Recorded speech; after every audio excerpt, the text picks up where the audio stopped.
Good girl. Yeah, good girl. Okay. So, exciting news. I took Mischa to agility practice on last Sunday. She did super well, and I'm gonna enter her into her first agility competition because my club's putting on a beginner's comp, and we're gonna enter it and we're gonna see how we go. The competition we entered was designed for beginners like me, and it was hosted by my club, so we knew the venue pretty well. To get ready for it, we had to work on our dog walks and our weave poles. Sounds pretty good. For the dog walks, I just found a log and practiced it a bit because that was the best I could do at home. She is definitely not the most elegant of dogs. Whoops. Up. Good.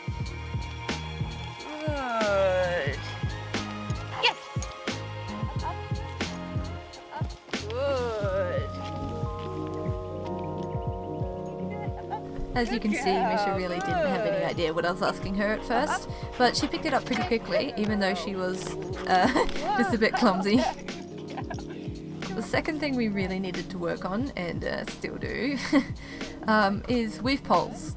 So basically the aim of weave poles is for the dog to enter with their left shoulder around the first pole and then weave left and right until they exit.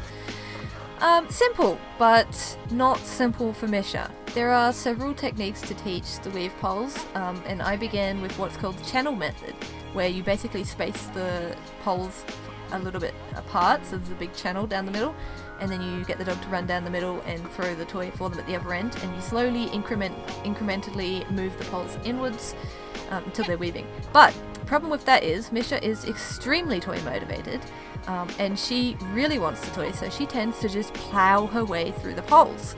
So no matter how slowly I moved the poles in, it seemed, she would just plow straight through them and be missing them, and she just didn't understand that she was supposed to weave left and right. She thought she just had to kind of push her way through.